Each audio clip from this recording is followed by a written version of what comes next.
You are watching the Fayetteville Government Channel. Up next, full coverage of the latest meeting of the Environmental Action Committee.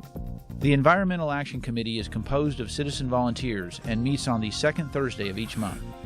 The committee advises the City Council regarding environmental issues facing the City of Fayetteville and its residents. And now, the Environmental Action Committee. All right, well, welcome to the Environmental Action Committee meeting. My name is Sarah Lewis. I'm one of the Ward 4 City Council members. I'm also the chair of the Environmental Action Committee. And we will start off with introductions. And so let's have Brian go first. Sure. I'm Brian Pugh, Waste Reduction Coordinator for the City of Fayetteville. I'm Lori Yasminski. I'm a citizen at large and a local architect. I've practiced in here for 7 years. James Barton, I'm from Ward 3. Richard Russell, Ward 1. Aubrey Shepard, Ward 1. Angie Albright, citizen at large. And I'm Dana Smith. I'm the Sustainability Coordinator for the School District and citizen at large. I'm Garnet Wise, I'm a citizen of Fayetteville, and I work for Waste Management Sustainability Services, assigned to the Walmart home office. Great. Well, very good. So the topics today, and I didn't write the agenda up there, really the topic today is the resource management plan. And we've been discussing it for quite a while, and really the goal today is to come away with some recommendations that we can give staff about, and it may be love it, move forward, do whatever you have to. It may, and all the way to hate it, don't do any of this. So, and hopefully we fall somewhere in the middle with some very specific suggestions. I know that in my own daily life, it always helps to have very specific examples of changes so that can be more easily implemented. So really that's our topic today. I was hoping that we could get our new sustainability director here, and I don't know I think he's in Canada, I believe. what's that? I believe he's in Canada. Oh, he's So like not in the neighborhood. Yeah. I asked and I didn't hear anything, so I know that he's intending to be our staff liaison, so that'll be great. But it sounds like he's out of the office right now. Canada is a good place to be this time of year. Hello. I'm sorry thank you. I'm late. No, it's fine.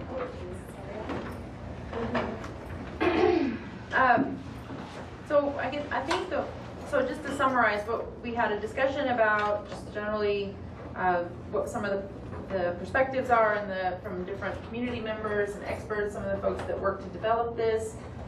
We've had 2 different meetings, and really the ask today is, and so they've had this plan. It came to the Water and Sewer Committee as a request to recommend it to the council, but the Water and Sewer Committee recommended that we have more public meetings about it before it went to the council, and this has been a public meeting process for this plan.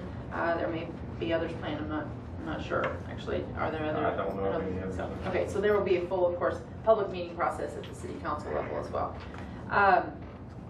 The idea is to get input from this organization and any other stakeholders that are involved or would like to be involved, and then take that to the council for council to make decisions on whether or not to adopt the plan. And so I'm not sure exactly how you would like to go. I think does anyone have specific recommendations and ideas or to get this conversation started? That's for a copy. This is. I brought 2 copies if you'd like to pass it around. Or I think the one thing that really especially stands out for me that I would like to endorse is the support of an education position. Mm-hmm. It seemed like everybody pretty much agreed with that too, that there needs to be more education, and if that's an issue with the city with not creating a position right now, perhaps contracting until a position can be created, some way of increasing the staff for education. It's a good idea, but I think the city is trying to keep from hiring. And I think not hiring contractors too for that. I mean, they're experts in several departments that can contribute to this education process. And there's this committee and many others in the city can work with those things. And I know, yeah, it's certainly been, if it's, but it doesn't mean you can't make that recommendation and advocate for that. Yeah, That makes sense. Yeah, they can decide. Yes, Well, sir. I think too, that goes along with if I've heard correctly, if there will be an increase in the budget for promotion and for media, there's needs to be someone designated to design flyers and to hand out flyers and to do radio ads or whatever that looks like. You know, just funding in that area won't be enough to really fully utilize. I'll go ahead and interject a little bit, because I know a little bit about that. Yeah. What we are planning, we're asking in our budget for $120,000 for marketing and education campaign, which includes a whole array of items. Part of that is funds set aside to either contract with the Energy Corps positions, because that one has proven to be very advantageous to us this past year. So that's one, and then contracting for a person would be one. So that has not been approved to the council yet. That's 2013 budget. But that is something that we were asking for. Okay. So if we also recommend that, then it might help.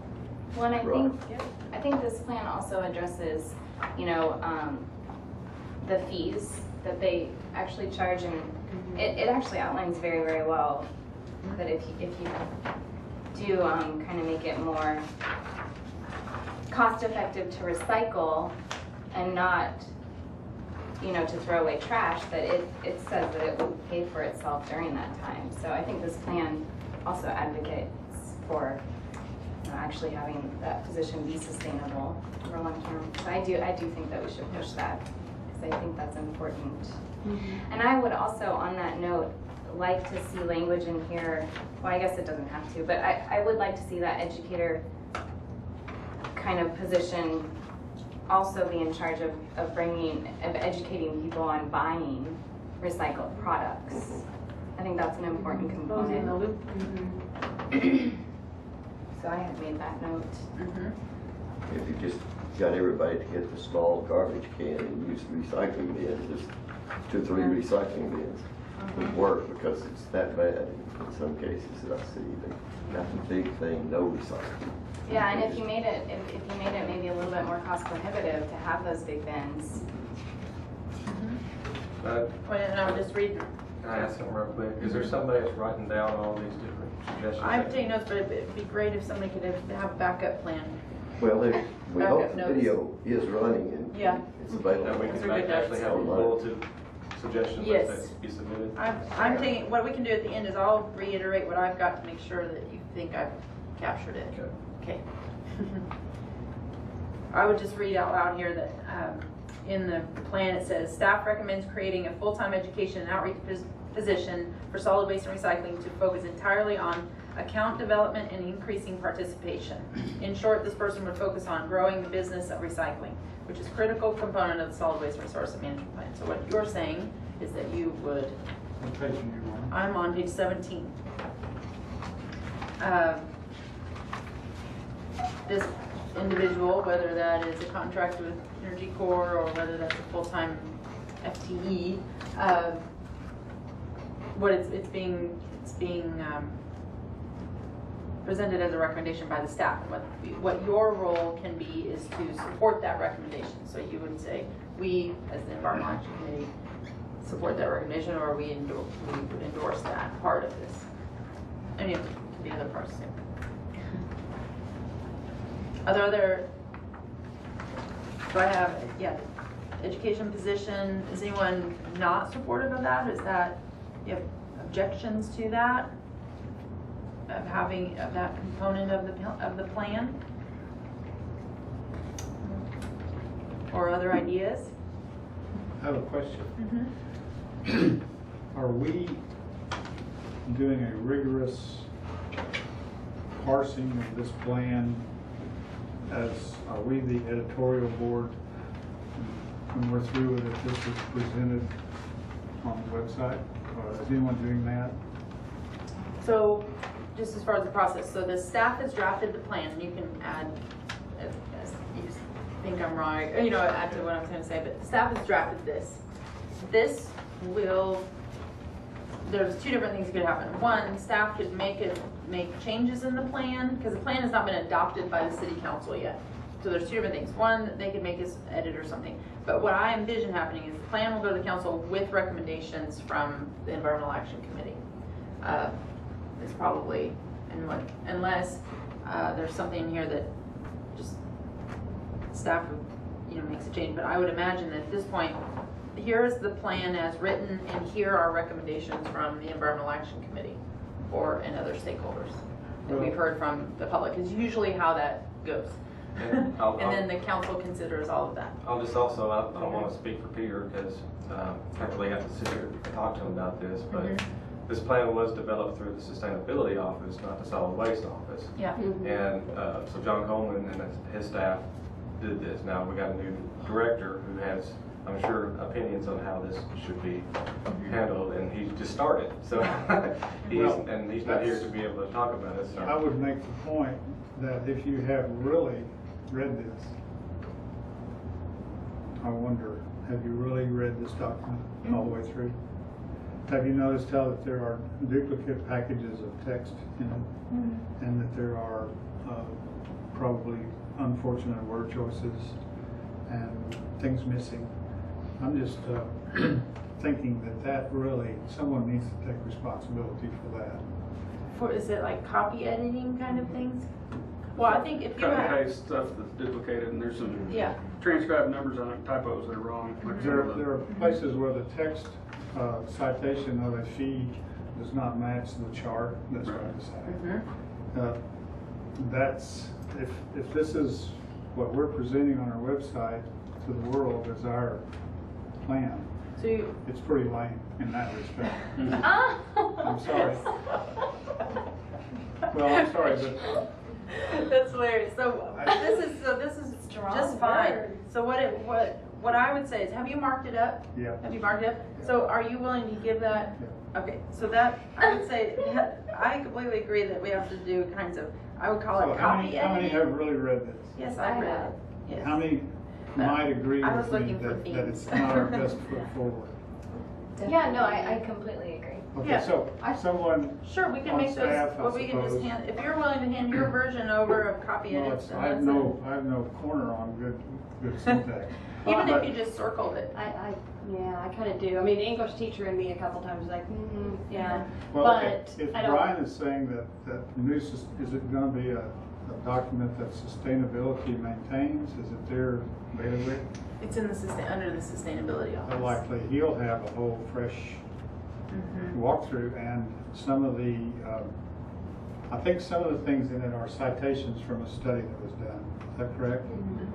And then one always asks the question, when was that study done? How currently relevant is it? Those are probably, I'm sorry, but it's probably needs to be mentioned somewhere. So I did. So what can I make a recommendation related to that?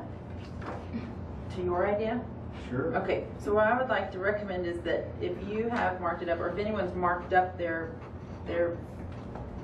copy. Well, I'll defer to the English teacher. Okay. No, because that's, I mean, we might see things differently, and so. We If could you're all- if you're interested or willing, what we can do is give that directly to Peter. That's what I would say, because this is under his jurisdiction.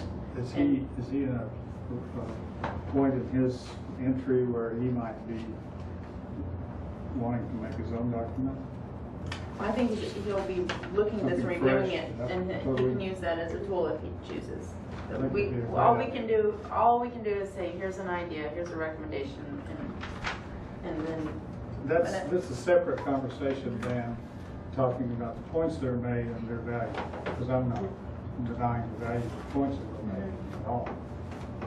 But I just. well, sure, it's presentation and we want it to be well done. No, I understand, I think it's a good idea. We're just doing that at work, and it's no matter how hard you work, developing the content, you can be sure you're gonna be editing over and over and over and over. It'd probably be a disservice to Peter to recommend this thing like his first, month on the job, and all of a sudden he's got this document he didn't have any part of. So, Like, yeah, he Well, really needs to had a have. chance to Yep. read it, do you suppose? Yeah, he needs I'd to say have a shot at it. he's reading all of these things, and I'd say, if it were me, I'd be glad to have somebody else had gone through it and said, oh, Yeah. well, okay, well, yeah, I need to look at that. And that's a critical eye that could help him. And he can choose not to use it, but it's there if he needs it. I think overall, kind of getting at the document itself, I'm also, this might be really going on a limb, but I'm hesitant to call it a plan at this point. I'm in agreement with that. I feel like there's a lot of really good background information in here. It's like a wish list. Well, and some of the recommendations I think definitely endorse, but actually there aren't very many recommendations. There's only a very small handful at the end of true recommendations.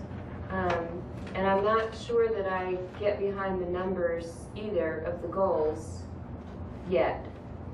The diversion percentage goals, if they're high enough, if they're too high. I mean, some of our conversation brought up, is that even the best way to measure, to set it as diversion goals in that manner? So I don't know about that. So I don't know where I'm going with this. I'll stop. I understand what you're saying.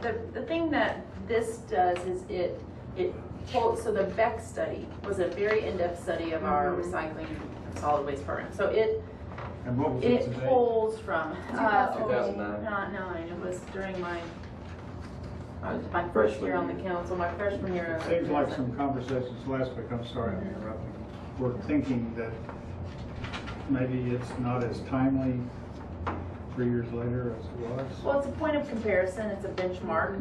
And so it made recommendations. And so this pulls from those recommendations. And then this outlines the history, it pulls from those recommendations. Now, and I'll give you an example. The study, this is on page 18. As part of the 2009 R.W. Beck study, compared existing recycling programs with single and dual stream options. And the study ultimately recommended that the city seek public-private partnerships to develop a single stream MRF for these primary reasons. And then it gives the different reasons, both And that's dual. the pro, right? And then farther down it's con. Yeah, and then both the dual stream, so that pulls from that and then has this, the primary reasons communities can be hesitant to switch to a single stream are due to initial facility and equipment costs, risks of glass contamination and fiber, and increasing processing residue and contamination. And so I guess I'm trying to support what you're saying. Is to me it is more of a review, a summary of what the Beck study was, and ties it into kind of what the vision is for what we'd like to do. I think it's a good way to go, okay, here are all the things to consider. And that's where this group comes in and says, okay, what is a recommendation from this group on what you would like to do? And that's where our sustainability director can begin to take that into consideration moving forward. You represent, each of you has a network of people behind you, right? So you represent a part of the city of Fayetteville citizenry, and that helps for staff to hear from you. As I recall, it does cover the single stream, and then it covers more of the existing system. But at the end of the discussion, it says at this point it makes sense that the city of Fayetteville should not go with a single stream and should continue with some form of the recycling bin and the landfill bin. And I think that makes sense. I think that's probably where we're at right now. But the one thing, so that was one of my comments, was exactly related to that, is yes, very sensible, but in terms of a recommendation, what's the threshold for where we then do consider single stream? So if all these other cities are doing it, and it's ultimately going to be a good long-term solution, at what point in our recycling life in the city do we start thinking about it? What does that take? Does it take a certain number of I don't know, of people in the city? Is it about the amount of recycling we have? Is it about contractors? My take on that is that the evidence on the single stream is biased. It's anecdotal. It's it's probably being presented by people that are really marketing that system, and it may actually be a good system. It may be the best system, but at this point, I'm hesitant to really accept that data as being fact, but it's something that we need to continue to look at. Of course, as more data comes in, more cities decide, yeah, we're going to do it, or the cities that are doing it currently will say, hey, we're doing it better. You know, look, this is working for us. You know, at some point we have to say, yeah, can we do that? But the things that they're going to consider are things like, you know, it's going to have to change out all the trash trucks. So if you've got trash trucks that have got 5 years of life left on them, you're probably going to try to use those up and stage it to where they've got the MRF with purchase of And that's exactly what I'm saying, is then, is it about the trucks and the equipment and the technology, the research? So, you Yeah, know, is that's- this something to be revisited That's where every the year? conversation developed Every last- 2 years? last So you month. want it to be more specific? Yeah, that's really vague to say, something to look at in the future. Well, Well, you're recommending kind of a revisiting yeah, schedule? so we should be, if it's something that we really, if the developers of this plan really think it's something to consider in the future, let's give ourselves a deadline to revisit it. For whatever reason, the research, yeah. the equipment, the Yeah. technology, whatever. I think currently, you know, one of the biggest pros to single stream is that you just get more participation. Right. But I think what this plan does is compensates that increase in participation with single stream with getting the education, Right. the education position. So maybe that can be tied in, like give the education a chance to actually increase the participation, Right. and if at all it plateaus Yeah. after that. I think you had a question. Yeah, I think I'd recommend being careful in this plan to pick anything, because it's such a big question, whether you're pro single stream or not, and it's a moving target, you know. So yeah, I think it's something that, you know, just so many financial things, you know, with trucks and equipment and public-private partnerships and all these things, that there's lots of studies that have to be done to decide what's best moving forward. So I don't think this plan can make that decision or make a recommendation too precisely at this point. It's just, it's a big issue, and Yep. I think not just the financials, but the, you know, trucks and, you know, The human all the side other of it. hardware and capital and costs, stuff like that, but also, like Dana mentioned, the goals, you know, how aggressive do you want the goals and how fast, you know, all that factors in.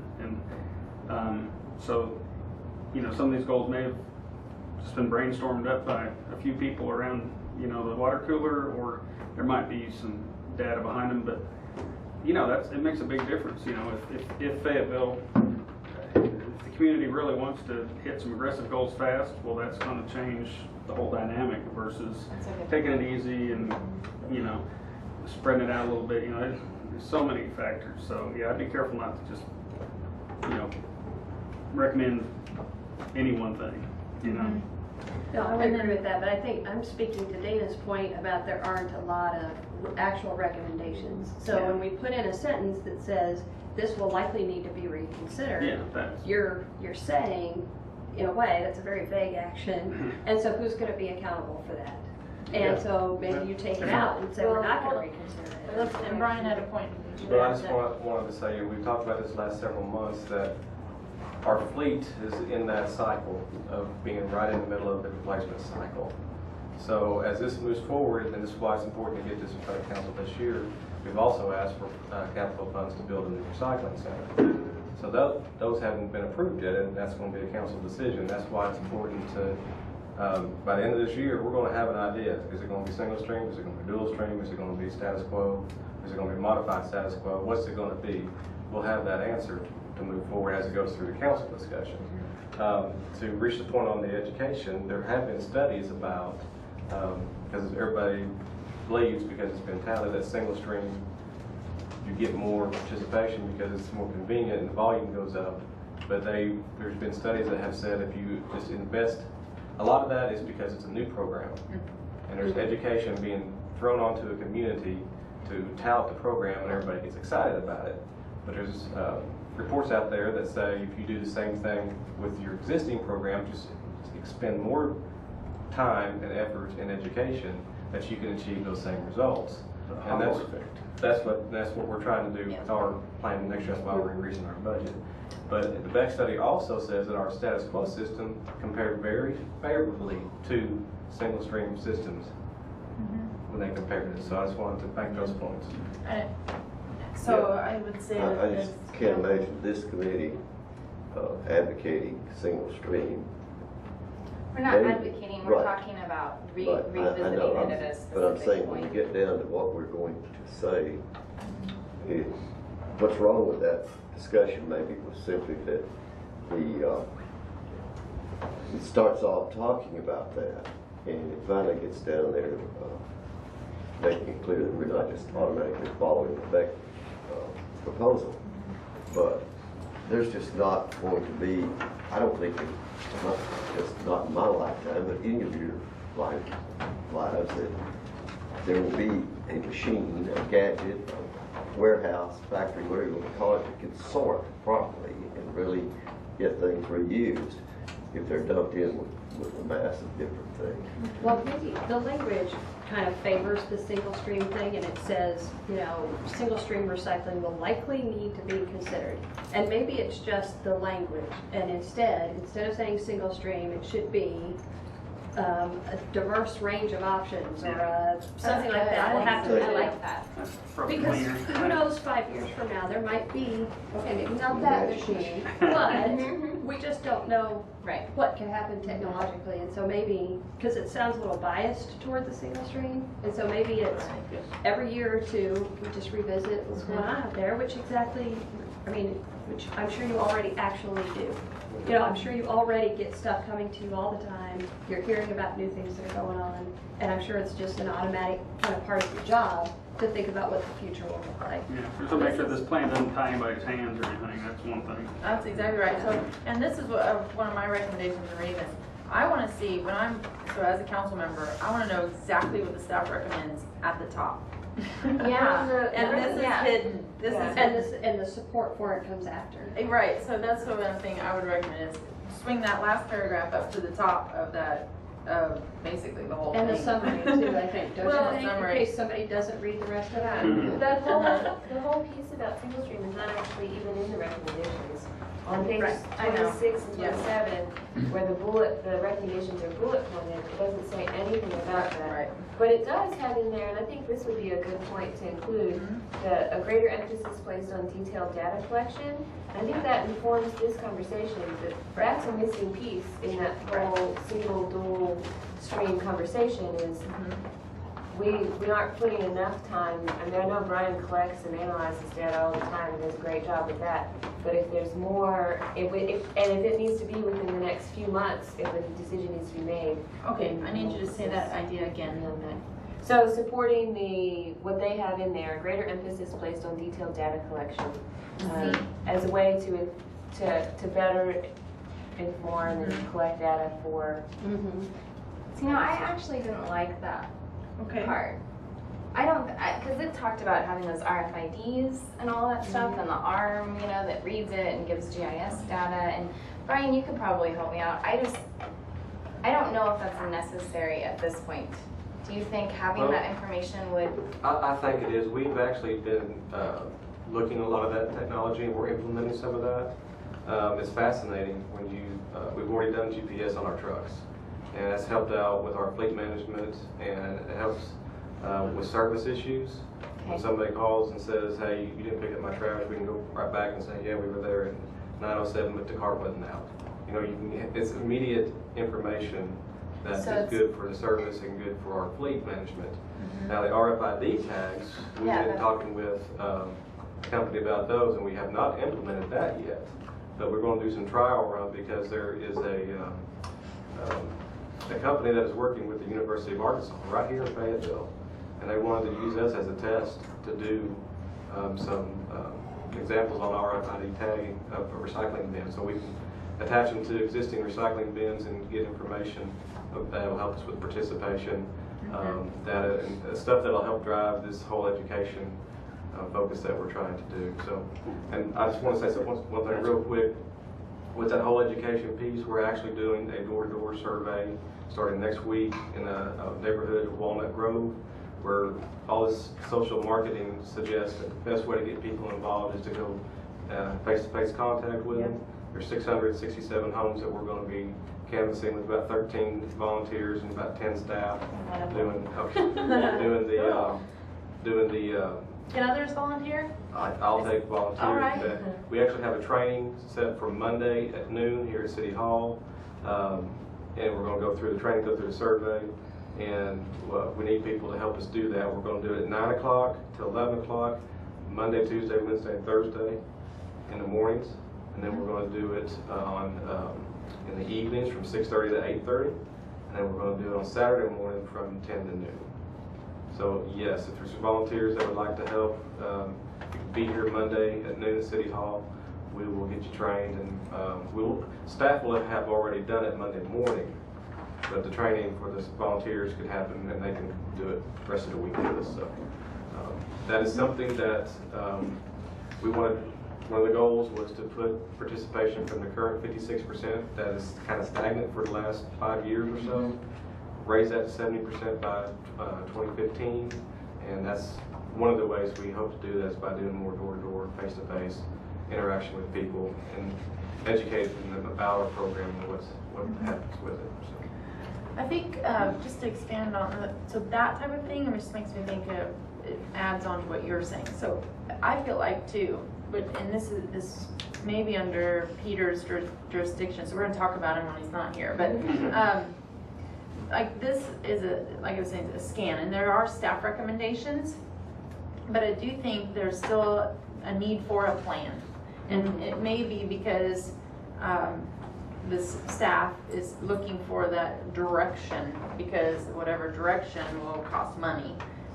But I think being able to lay out a plan that includes the cost of the different areas. Well, almost like a proposed budget. Yeah, proposed plan that shows the schedule of these kinds of surveys, the education activities that would be planned, the types of the goals set for the household recycling. So, I mean, and they are there, but I think that then having even more of a plan that incorporates some of the ideas would also be helpful, and that's staff time, and I know that's a lot of work, but I agree that would be helpful as we go to council. I guess that's my recommendation. When it comes to council, I would like to be able to have a vision for what the future looks like with the different types of programs in place.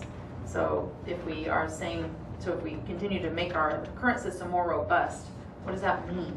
And if we create a dual stream, I honestly don't have a good vision of what that looks like, and then same with single stream. And then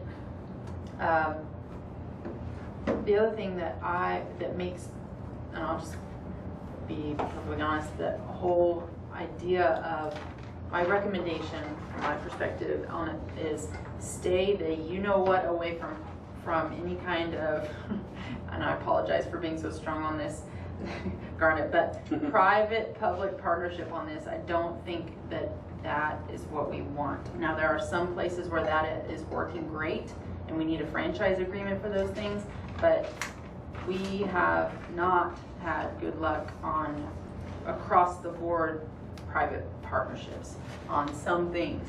And so I think we have to be very careful on that. And I know that that's mentioned in here, and it was a recommendation from the Beck study. And I know that we have a franchise agreement that we're working on, and I think we're trying to get that ironed out right now. Is that coming to council? The next city council agenda, which is very exciting. But those are for like very specific activities. They're not for our across-the-board system, and that's what I think is a better approach. I like that approach rather than having a private-public partnership for our entire system. And the reason is that our taxpayers, the people contributing to that, they have control over the commodities that are sold. They get to decide, and they also have more visibility into what happens to those materials. And so that's my reasoning for, in this particular case, I'm not in favor. and I would make that recommendation, I'll make it on the council again, is that I feel like that makes me nervous in the recycling world. If it's a private, if it's, what are some examples of where we use the franchise agreements? Can you articulate that? Well, the franchise agreement is for, the city has by ordinance all the residential collection and all the commercial collection and dumpsters. The big roll-off style boxes that you see at construction sites and demolition sites, that is open for franchise. The compactors that you might see behind big retail outlets and different places like that, that's open for the franchise agreement. Yeah. We've gone through the review. We've met with the haulers that are currently, currently right now, nobody has a franchise agreement because they've all expired. Yeah. But this We're trying was to get a going toward the short-term one. council is a one-year agreement with the ones that were existing holders that are still operating in the city under an agreement with the city to do it until it goes to council. Yeah. Now, we've also put in place provisions with them that look at the recycling aspect of it. If they're recycling in Fayetteville, they need to report to us what they're doing on the recycling piece so we can include that into our diversion numbers, because when you hear 14% diversion from the city, you automatically think, well, that's pretty poor.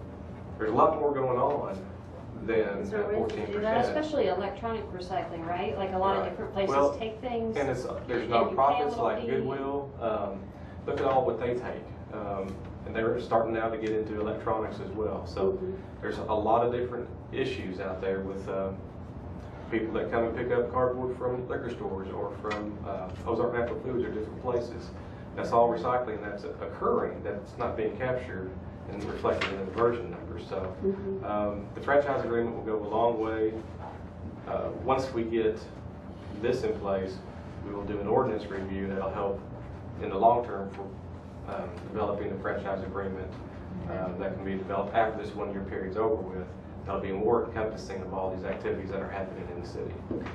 So just to expand on that, I think that type of thing is working. It seems like it works. The franchise agreements that we have now. I'm not supportive of going to across the board. So that's my little recommendation. Can I just say something real quick? Because one of the reasons the franchise agreements are being reviewed is because the internal auditor for the city said that the current system needed to be reviewed. Because there were some issues with funds not being appropriated So is that to the something city. that in the future, then how would you write, is that written into the franchise agreement, or is that an ordinance then, or how does that, so if there's an organization that has a franchise agreement, then how do you know what they're recycling? How does that become part of our There's a reporting form that is part of the new agreement reporting that they have to fill out, and there is a It's currently financial there? piece with that as well. They do that now?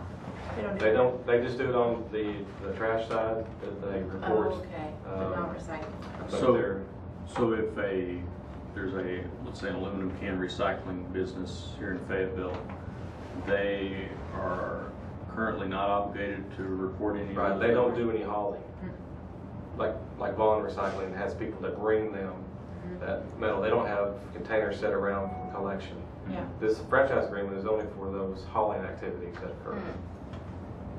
But we still don't know then how much Vaughn is helping to divert further. And that would be something separate from the franchise agreement. But another point for the educator To capture that. to make, some kind of nice partnership with the business Yeah, I so don't they think they- voluntarily report. You know, West Vaughn over there has been very supportive of efforts in the past when we've asked for aluminum can numbers and stuff like that. I don't think that he'd have too much of an issue with helping the city determine how much is being recycled, but you gotta consider, But in a principle. lot of his stuff comes from outside the city too. You know, people are bringing stuff in and recycling it in the county, so. Oh, okay. I'd say that, we probably don't want to place another reporting requirement on businesses and ask them to be forced to, to account in a very regimented way, but, there's nothing wrong with the educator going around and calling around and saying, hey, how much are you doing? And capturing that information. Or a voluntary reporting program, that's a part of a Are city, there incentives? I don't know, I haven't been in on the meetings, but George and all those guys, you guys kind of have it worked out where. There's an agreement in place that's going to the council for this 1 year extension period, and yes, it's basically keeping the system the same except adding a piece for recycling reporting. And then the whole franchise agreement will be reviewed within this next year at the council level to determine how it needs to be changed, Okay, or if it needs to be so changed. that's the short term, that's what came out of the water and sewer committee is, on a separate topic, but related topic was the franchise agreement, the providers of the, what do you, big haul off, Big providers. roll-off style box. The roll-offs, they were, I mean, they needed clarification, they needed some sort of thing to plan around, so something for a year at least, we wanna do our business, and they didn't have that, and Since they the had other all one had run out, expired. and this hadn't come around, so it was like, what do we do? So, that's where it stands, so we're having a 1-year extension on that. So I think the franchise agreements though should be included in this. If it's, and it doesn't mention that at all in this That's information, true. if that's part of recycling in the city of Fayetteville, then in either background information or even just an overview of how the current system works, I think it would be important to include in. Yeah. And I would like to, yeah, I agree. If this is a plan, which I don't think it is, I think it's a summary and a desiderata. It's what we would like to see start taking shape. Someone decided to call it a plan. And I'm wondering if that's a syntactical point that we need to think about. Do we want to be framers of the plan, or do we want to talk about issues like when the landfill closes and where do we turn then? Engage with Brian about what's the life cycle of the current equipment, when are decisions needed regarding that, those kind of things that are, they're like practical, understandable, definable conversations. I think having a plan and having, this is almost like a mission statement is it up in to us place to create a helps you plan? guide those decisions. And it's easier to make practical decisions if you have a clear objective or a clear Right. mission. Well, one whole section of this is opportunities for partnership. And that's not a plan, exactly. Kind of a vision, it's a part of a plan, you have to have that for the plan. But that's what I'm saying, is it'd be nice to have more of a We intend to do vision. this. It's not a statement like that. I don't know if we're in charge of creating a plan, or we're just a committee that analyzes the process. It has input. We're an advisory committee. Yep, we are an advisory committee to the council, that's all we can do. This isn't our plan. We didn't dream this up. That's right, but we can give ideas. Indeed. And, you know, without being overly critical about the verbiage and the title and that sort of thing, I think that if you just look at, you know, the bottom line summary of what the plan, the document says,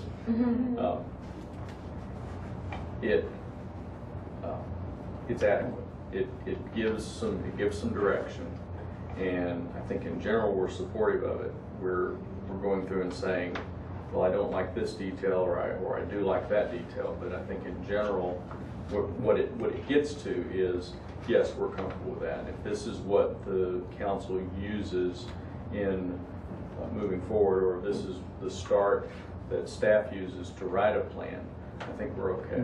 Yes, yeah. So that's what I'm kind of seeing here, is and there was a lot of very good work here, and I'm seeing recommendations for just making it even better, and including some things like mentioning the franchise agreements. I think that's an important part of this, and talking about including some of these numbers, like from Goodwill or some of the other organizations, and the volunteer reporting might be a good thing. And so I'm getting that sense as well, and I think it's a good idea. The thing I would just like, my suggestion would be, I think that for perception's sake, I would like to see more, they're just out in the world of people who care about recycling in this community anyway. There's a debate around the single stream, dual stream, and separated source. And I feel like we need to be explicit about where our recommendation is as a community towards that. And it may change in the future, but based on this, what's here, the writers of this are saying, you know, right now, really good, and what we can't really completely switch out our whole system until we've included that educational component where we try to increase our recycling and the entire complex system of it before we completely go to a new system. Yeah. And that's what I'm reading here, and I have to say I'm very glad to see that. What I don't feel, I feel like there's been some perceptions created because just not explicitly stated. It's in that, on page 18 at the bottom of the last paragraph where, and it hints at this is probably not the best way to go, and you know. I would hesitate being too explicit about picking single or not single. There's so many variations, and Brian's department is going to have to, you know, present the budget and do all the homework and come up with conclusions. I'd hesitate having the plan tell them what to do. But maybe because it goes back though to To that the idea. yeah, they got millions of dollars to That would justify say and all that on their own. So. Every 2 years or every 1 year, a specific office is going to consider, whatever the timeline should be, is going to consider that variety of options based on available data and that kind of stuff. We've been talking quite a bit about metrics from different directions. There's if you gather up all those comments we made tonight and last month about metrics, the idea of how you measure what you're up to and how you might measure the things you're not in touch with. I could see that as another one of my more concrete things where we could discuss it and act as the kind of committee we are, analyzing the metrics. And I would throw in, sort of related to that, I think, most of these recommendations are very concrete. So putting signage here and this and that, full-time education outreach coordinator. But a couple of them are pretty vague. And I think putting, maybe establishing who's going to be responsible for that. So when we say a greater emphasis placed on detailed data collection, who is that? Which office is that supposed to come out of? Who's responsible? Because a greater emphasis, whose job is that going to be, and which office should that come from? And that's not a criticism, but I think it's only fair. And related to that is who's going to evaluate the job descriptions? And it's directly related. Whose job is it going to be to collect data, and who is going to evaluate the existing job descriptions? Whose responsibility is that? Brian, you I just wanted to say that this document was basically created and meant to be vague in several areas because of the fact that it's the evolving document. As technology changes, as things happen, this was written actually before we actually had a detailed marketing education campaign, which we're really still working on, but we do have a year's worth of stuff lined up to do for next year that we have ideas for. So we're a little more detailed now than what we were when this was written. Right. So So I would just recommend, though, continuing to move that way, because when we just say evaluate it, I mean, this is what bureaucracies do. They sit around and go, yeah, we should do that. And then we all leave the meeting and nobody ever does it. And then the next meeting we go, yeah, we should do that. And then we all leave and nobody does it. Well, you post it on the website. Yes. But I think the just continuing to evolve towards something more, even if it's just a suggestion and it's fairly broad.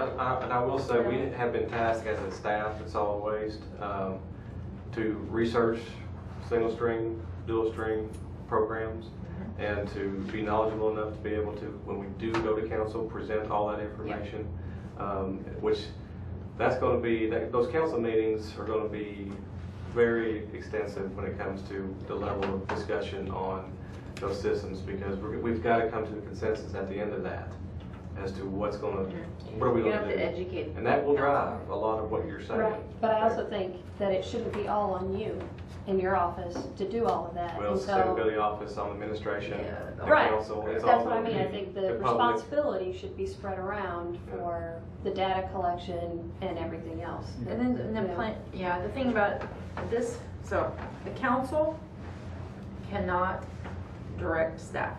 That's only the mayor can tell. So like, that's the thing about the plan. Even like City Plan 2025 and City Plan 2030 doesn't designate like what department will do what. because depending on the administration, that could change. So that's what you have, that's just one component of some of it. I understand what you're saying, that you're saying specifically, what does that mean? That's the Can we recommendation. look just a minute on page 12, the second paragraph down? It says, among other things, it says, the new franchise agreements are expected to be complete by the spring of 2012. Well, when you include a remark like that in a plan, Pretty specific. Yeah. then And then we didn't make What- it. what- Right. well, that's not the point I'm trying to make with it. If we're going to take a look at it periodically, through the cadence of that, then it needs to say something more like,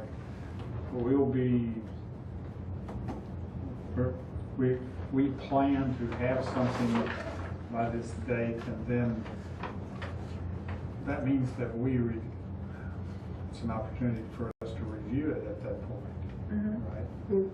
So if we were going to take that specific point and talk about it for a while, we might find that it really hasn't accomplished the process, right? Because currently there's quite a bit going on. Oh, yeah, there's for been getting- lots of discussions with the haulers and several meetings. Yeah, and it's been very interactive. I think it's really a lot of participation. It has What happened at enters the my- council level. My literal mind, I'm sorry, but there's a cadence. Like a while ago, I was talking about identifiable information packages that we have input. And there's got to be a cadence somehow too of when we look and how we comment about how things were done.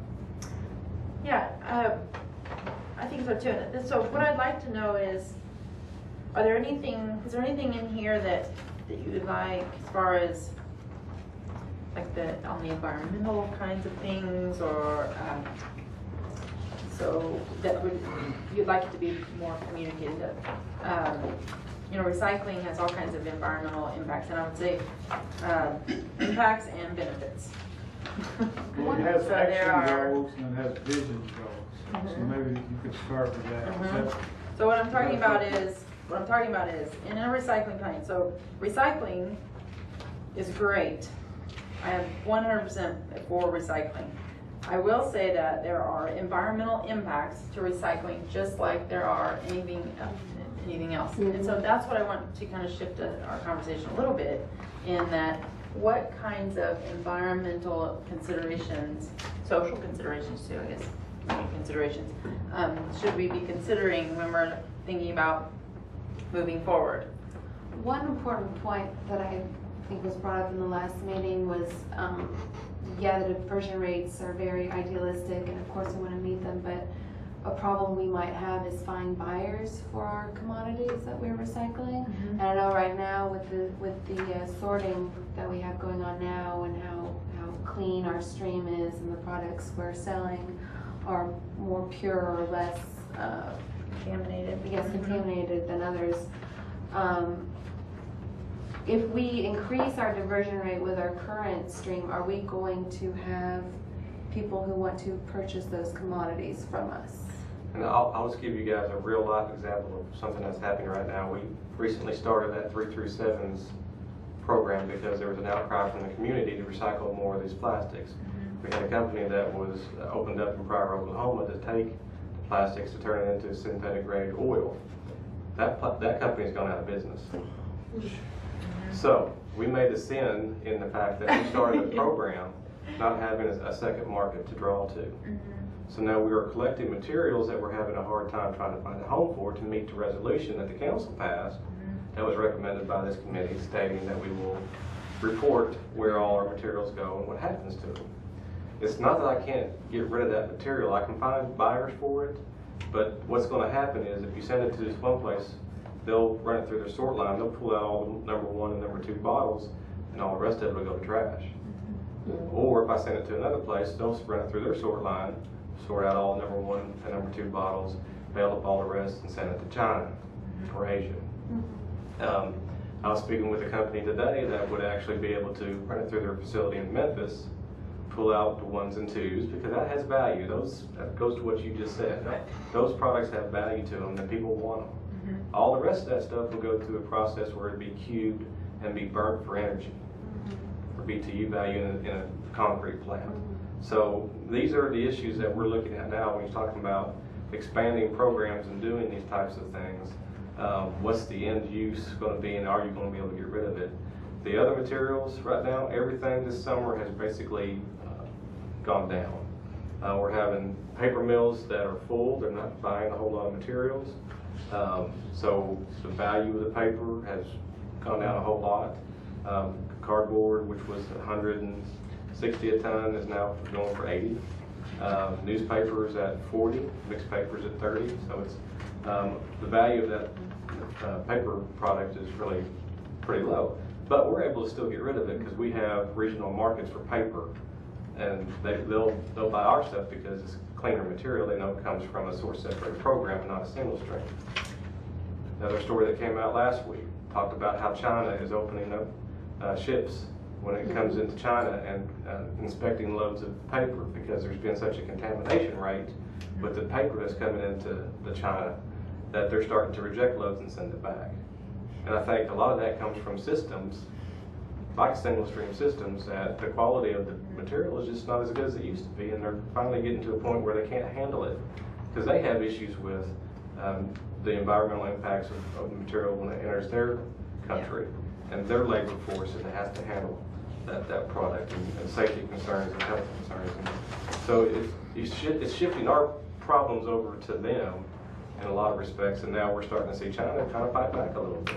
But then it's also adding to the environmental problems, which you're talking about, because then what was the point of throwing away that recycling that number 3 plastic if it ends up in China? Did we use up more fuel and a much bigger carbon footprint to get there than if I just tossed it in the landfill? I think we want to keep our materials domestic. Yeah. Is pretty much what we want to do. And so now the issue on that 3 through 7s is, do we want to send it to a place where it's burnt for BTU value? Because there's a market for that. It's not much different than converting it to petroleum and then burning it into something else. Well, the petroleum, what Pryor was wanting to do was turn it into synthetic grade oil that could then be turned back into polyethylene plastic. They wouldn't be putting it back on the market to burn for fuel. It would be making it more plastic. They are trying to reopen under a different name. I don't know how successful that's going to be. But what I'm saying is, right now we're collecting material that if we sell it, we violate the resolution that the council put us under, or if we go with this one option, we end up burning plastics for energy value. And is that something that the city of Fayetteville wants to do? So those are the issues. The other thing is, should we just quit accepting it? And if we quit accepting it, we've opened up a whole Pandora's box of people are going to come to the drop-off now with their material, and they're not going to have a box to put it in, so they'll put it in the 1s and 2s and contaminate all that stuff. So this is the education component. It's like it's education inertia. Well, just today I told somebody, a friend who had just moved to an apartment like I have, where we don't have curbside recycling. And so I was just at Happy Hollow last week, dropping off my stuff, and she said, now that I live in an apartment, what am I supposed to do? And I'm saying, oh, the Happy Hollow Center, they take the 3 through 7 plastics, go there, take them there. And so I send people there all the time, and then what if you go there, like you said, and it's not there? Then what?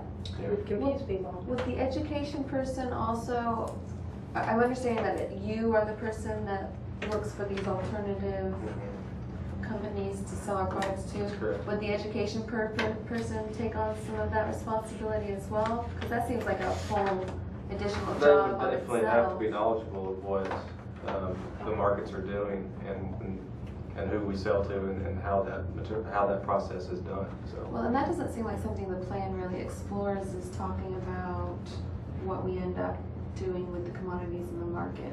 I mean, it says we sell them, but that seems like that market's really dropping out for us. Well, it evolves from year to year. Yeah, too. it changes. You know. So Be what careful. I wrote is maybe some language about like bioretention is what it makes me think of, is making sure we have confidence from our buyers. You have to be careful about how many details you put into a document like this. I'm not really sure that that's really our role. I mean, we're not, that we didn't get assigned the task of writing the document. We just were asked to read it and make some recommendations. Do we support it? And you know, clearly the staff has got a handle on what's going on here, and so you know, to write a general document that in general tasks the city through the staff to accomplish these things, you know, I think that's kind of the level that this committee's at. And we can write a detailed document, we sure can, but I don't think we know enough to you know, But do we better should than never what he's got. but we should never put out a document that's based on the expertise of individuals. You know, we have to decide what our mission is, and so if it is the city's or our own recommendation that we never sell internationally, or and maybe it's not details, but it's that the carbon footprint, whatever the language would be taken into consideration when considering a buyer, because Brian is awesome, and what if he takes a job somewhere else and the next person is not so awesome? And you know, but we want to, the philosophy has to be solid first, because that's the guiding principle for anybody who's coming through, you know, these offices. And I'll just say quickly, you know, if you make a blanket statement, don't sell anything internationally. We have sold loads to China for PET bottles, because they'll buy the bottles when it's all pure bottles that they could just plug right into their system like a domestic system would here. And the reason why we went with them is because if we put it out for bid, and those brokers that were dealing with those contracts bid more. And that was part of the thing. So we want to try to But I think you can still generate be revenue. philosophically,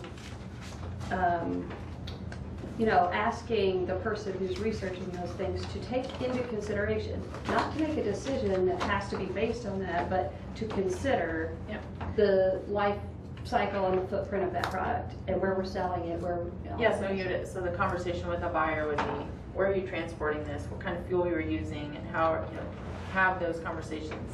And that Exactly like what you're doing, but I wouldn't ever want to rely on, you know, our documents should be based on philosophy first and best practices, so that it guides whoever's in the office. Yeah, I don't think you want to tie the hands of the No. staff, you know, tell them No. they can't do this, you can't do that, because they gotta have some flexibility, you know. As market conditions change, you have to adapt. That's right. Right. And like if one of these plastic to oil outfits moves in next door, that may change everything. Next year, it might be you a know. totally different situation. Yeah, so yeah, you want tighter hands. One other thing that we kind of talked about is, since this is a sustainability, you know, document, or I mean, you know, the sustainability department, I guess, kind of owns it. One thing I noticed, I don't think was in there, was talking about greenhouse gas, and I don't want to step on your toes, but I think it ought to be considered. And again, I'm not really trying to plug single stream, but just as a consideration, single stream, one concept is, you know, you can do with 3 trucks what it takes 7 trucks to do. Because, you know, so you got less trucks sitting idling, you know, while the stuff's being sorted, you know, because it's more automated and all that. So things like that maybe be considered. I don't know if Fayetteville wants to. It needs to be part of the equation. And But you as know, part of that environmental thing that you're talking about, then, So greenhouse gas emissions is Yeah. what we're capturing. Like, should that be both mentioned? of those. right. That should be part of the decision. So if But That's my what we- concern, I'm sorry. No. My concern with that was that finding the buyers was kind of my point, in that we can collect as much recycled materials as we want, and cutting down greenhouse gases is great, but what are we gonna do with them if we don't find the buyers? And I'm not talking about specifics and details about where they should go. I'm just saying I couldn't make a recommendation to say, yes, we should do single stream, which I don't recommend we do single stream, but I'm saying I couldn't recommend that without knowing that we are going to find buyers, and those products are gonna be recycled specifically. And so that's what I would be looking for. No, you're fine. And it seems to me that the conversation should still be had 5 years down the road, when we look at the markets with products. Because, I mean, the information that I've read is that the paperless movement is kind of killing things in some of these markets, which I don't know if that's a permanent paradigm, but I think that we should still include it in our RPM, that we should have this conversation again when we have more available data. Because these cities like Asheville and San Francisco have great facilities, and they were able to utilize these very well. Well, they have a different paradigm than Fable does. So I think that we should still include that and not cast this away at this point, when we still have, two great data sources that have conflicting views on it. Like, one more thing I'll throw out is that if Brian's department ran a single stream facility, it'd be a lot cleaner than the one they saw in Dallas, for example. It wouldn't be the same facility. So I don't think categorically single stream is evil or anything. Instead of 1% contamination, you might have 2%, something like that. You have more material you have to move, but it depends on who's managing it, stuff like that. So I wouldn't categorically count anything out one way or the other. So I think what Lori was saying related to that is, and I'm hearing this from other folks as well, not just in this room but elsewhere, is single stream may increase recycling. It's the worry about the buyer availability, that you'll collect all of these things and then some of it actually go to the landfill when and that what that does to the public is teach them that why should I recycle it? It's just going to the landfill. No. And this is. I'm not any kind of broker. Yeah. Brian knows a lot more about this, but I know I've talked to some of our guys at Waste Management that know more about this than I do, and they said that there's been none of this stuff ever goes to the landfill, but it may lower the value. So like for example, Brian's 1% contamination bale may bring a premium where he may be able to move it faster. They may have to sit on the 2% contamination longer or get a lower price or something like that. Or it goes to a different mill. Some mills will accept certain things.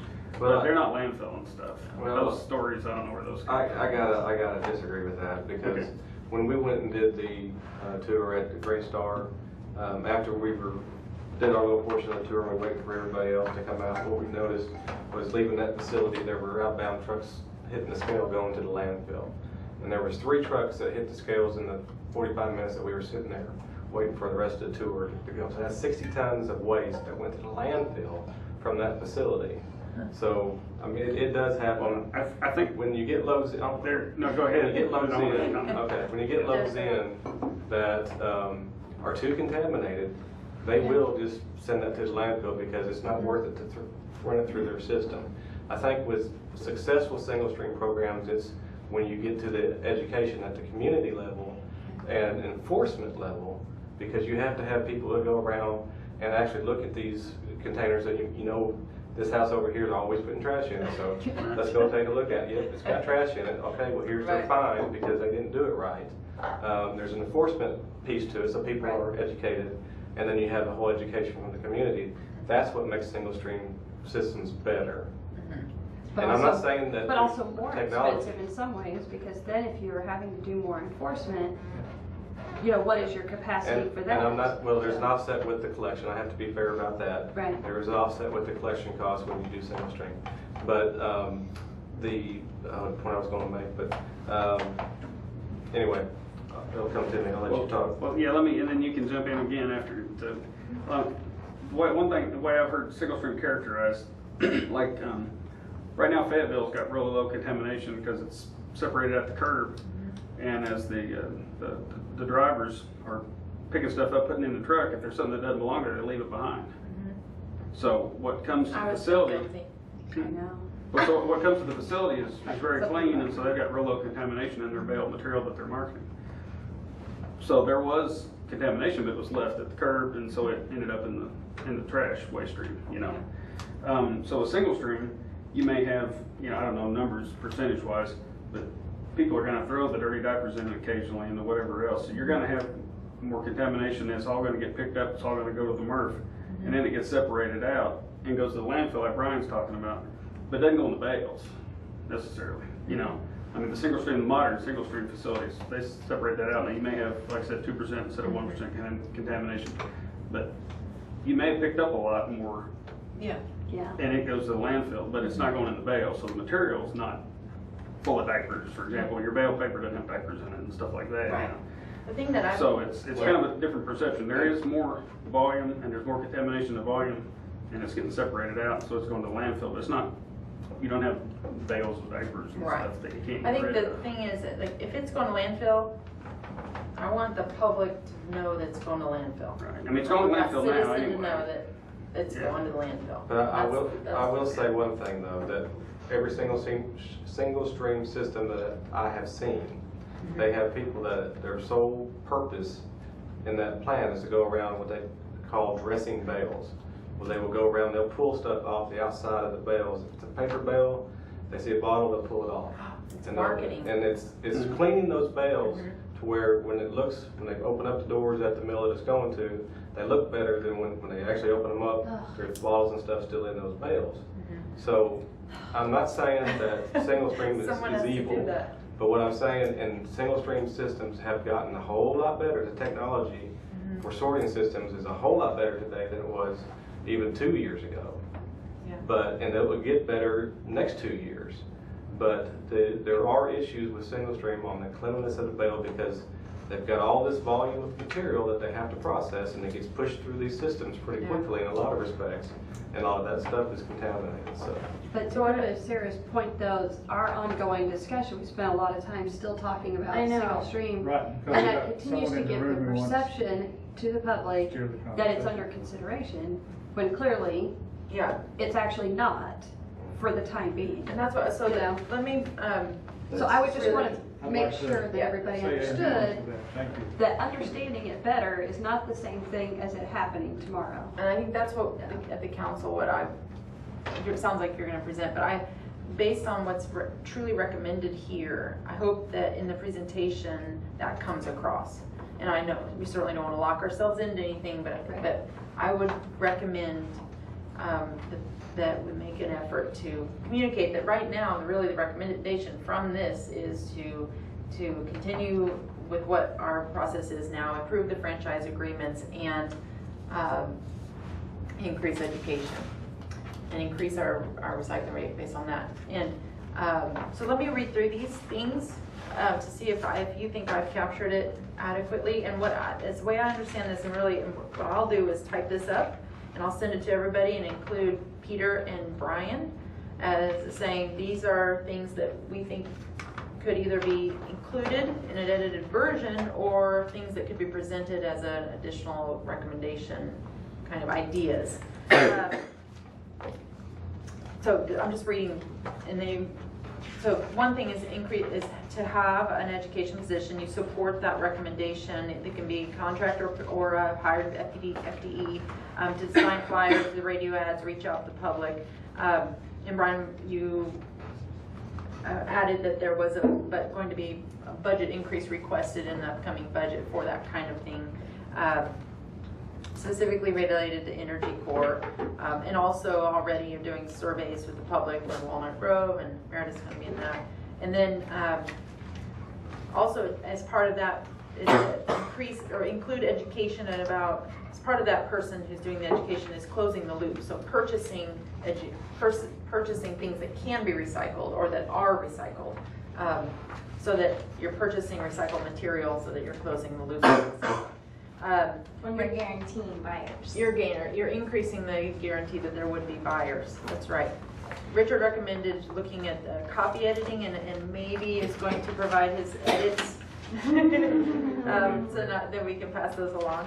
And Dana recommended that, and I don't know, it's a recommendation, but it's more about, it's stated that this is maybe an initial part of a plan, and then to add some language about what the future looks like based on the recommendations. So the recommendations are really moving forward. This staff recommends we maintain our current system and increase education.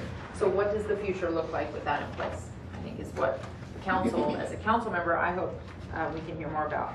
And then generally we support James was saying, support the city's recommendations to generally as a plan, an initial step is supportive of this, and then Angie, you were saying that you recommend some sort of timeline recommendation, like a schedule, and to include that in the recommendation to the council, saying, and maybe Brian, your staff's expertise could estimate, how much time you really think we'll need to revisit this. Is that a 5-year schedule?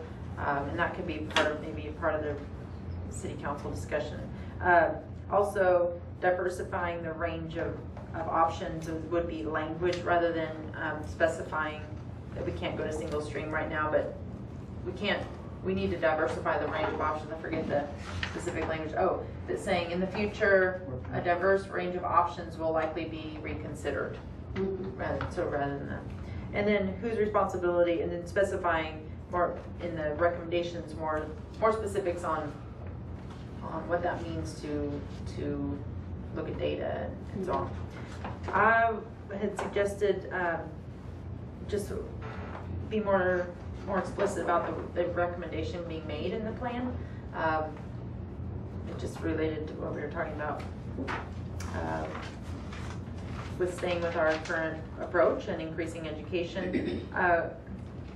Also, including more language about where things stand with the franchise agreements and what the franchise agreements are right now. It talks about franchise agreements, but it doesn't really go into what those are now. And I think that connects to what we were saying about the staff recommends to really maintain our current system and increase education and improve our franchise agreements and include that in the recommendation, including the either voluntary reporting or of the franchise agreements or of goodwill, including language about how to measure success. And I think this is what I would like to add to that. We talked about it in our other meetings. The diversion rate is a metric that's articulated here. There are other success rates, and I think we could include buyer retention as a metric for success, and that we could also include education and awareness. Maybe some of these surveys, so there's a before and then there's an after. How many people are aware of our recycling?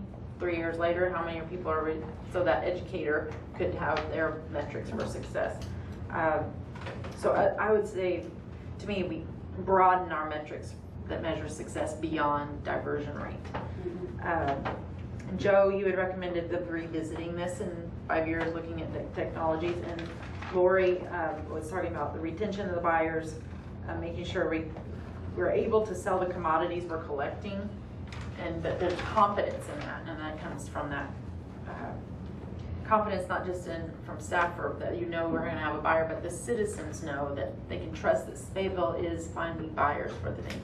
And that's what I mean. If it's going to landfill, as a community, I feel like, well, then that home person at their house, they are throwing it away and they know it's going to landfill and they think about that this is going to landfill. I don't think it's okay just societally and philosophically for people to feel good about recycling something when really it's just going to landfill. That's not good for a community. If you take the cumulative impacts of that kind of thinking, that just can't be good. But along the lines of not tying people's hands, it's you get people educated to behave a certain way, and you can't just turn that on and off. Yeah. So if there were a situation where there was no market and they had commodity that you could pay extra money and ship it to New York City and have it recycled, or you could throw it in the landfill and it ends up being more economically sound to just send that load to the landfill. I don't see that really accomplishes much to then throw up the red flag and send out a blast fax to the citizens that it didn't work. I don't think that it means you never do that. It's just minimizing. Yeah, absolutely. And communicating. I think it, transparency. I think people who recycle can adapt. I think they are busy thinking about it all the time. And the people who really do it really do think about it. And they scratch their head when they see that there's been something left. Don't you do that? And go, well, now what? Why didn't And then I take sometimes it? I keep it in there for the next sweep around and see if it's still in Yeah. there, just in case Okay, I get a that's- different guy. I usually go. I always go, oh, really? I don't think. I know. I think, oh, this must have just fallen out by accident. Yeah. Can't be that. So, Just to make record. Go wash the can off and then put it back in there. so if this is mindset, pretty much common to recyclers, faithful recyclers, Brian articulates it well. That's his little conversation there about who does what and stuff really spoke to me, and I think that sounds like part of this educational component, this person who is driven to do the right thing says, oh yeah, this is the way the market trend is going. Now, what are the things I'm buying that are no longer marketable? So I think that's where that circle closes with at least the leading edge recyclers. Thinking about what you're buying. Yeah. So let's ask- Stuff is so-and-so in it, so I'm just not gonna buy it. So I want to try to get us to a concluding statement. You had. I have one last thing I wanted to throw in there. I know the relationship with the University of Arkansas's recycling programs, or lack thereof, is kind of foggy. But in here it talks about the huge boon we could yield. The discussions about anaerobic digesters to offer food waste collection. There's 3 big cafeterias on campus right now. And one I made 4 recommendations, and my 4th one was to foster a relationship with Carlos Ochoa, and he's an interim, but the more permanent U of A sustainability director, to better increase good recycling and waste habits in food collection. Because there's a lot of both money that a university and a city can make with that relationship, and you can teach students and like teaches their families, their future families, and also you can save a lot of wasteful food, which can, I don't know, from what I understand from this, be recycled in some way. So you're suggesting within the plan have more explicit plans to collaborate with university. And maybe that's more for town and gown, but I'm just getting Great town and gown. a relationship out there. Yeah. Yeah. Well, I think also, just to build on that, just one final thing would be that whole food waste. Just more research done on food waste, because it's not just the university, it's the school district as well. Yeah. There are over 1 million meals in a year. The All hospital, the restaurants in town, everything, yeah. So Yeah. I think anything, just food waste in needs to be general continually reviewed. needs to be reviewed. And Sarah, thank you so much for taking notes and for summarizing all that. Yeah. I think that captured it all. I think just my only thought is just to really capture at the beginning what James said, is that overall we support this, what the staff put together. Is that a motion? And yes, that it's education is what we need right now. Not ready to make that decision. Okay. Is it appropriate for the plan to recommend, like, is this position, well, it's not really a position yet, I guess, Recommended hopeful position. position, yeah. Will it work for the owner of the document, sustainability, or will it work for sanitation? Who will that person report to? Can this committee recommend that? Because it might make a I don't difference on think- how yeah. that position is. That's a good question. Brian, do you have an idea who probably would be in your? Is that up Would to be the up to mayor? the council? Yeah. Yeah. Yes, this group could certainly recommend. Brian would probably like me to work for him, but. So, one other thing I was thinking about, I think we touched on it, I know, at one of the previous meetings, and that is, I don't know if the plan, just for opportunities and stuff, might go into more detail about, like trying to, investigate how to capture more apartments, which I know you're doing, and the bars and the entertainment district in general and parks. Because I know some of that is, you're working on some of that, but it's a big opportunity, I think. And I think Fayetteville's got a, active entertainment district and lots of active, parks and trails, and so it might be good just to recommend that, we need to address those, because you got all these people walking trails and bikes, and water bottles and stuff, and right now they don't have anywhere to go but the trash, if they even have that. Good point. I think it's a good idea. So just to clarify, you're recommending that that be part of the plan Yeah, for just how like to capture extra more, sentence a somewhere broader to audience? recommend I'm not it, sure yeah. how to Well, broader. I see what he's saying, because even, along the square and public places along the trail, that if you have you only have a trash can, period. Public space recycling, Public event space. recycling. Thank you, That's yeah. Much more. And there are other places where they do have divided trash can, for And just- aluminum, plastic, and trash. Just to give you guys a little bit of insight, that is something that we're working on a marketing plan. So we should start seeing some more of that happening. Do we need a motion to?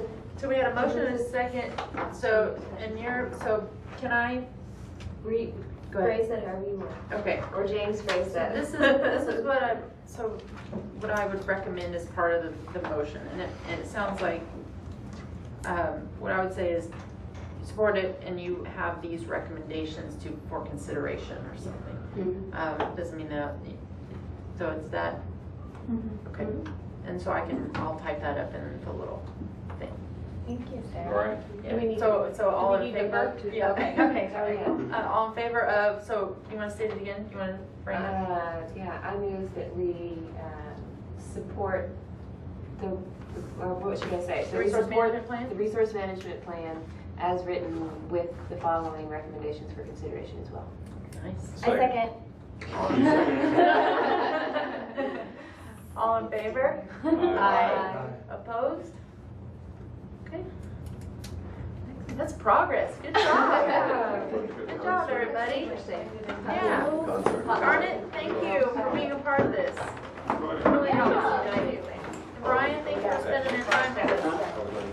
I don't know. All right, we'll see you next month. Peter may. Chase Missy is Gully Park starts there. Oh yeah, Gully Park concert tonight. Oh, yeah. And we are adjourned. Thank you.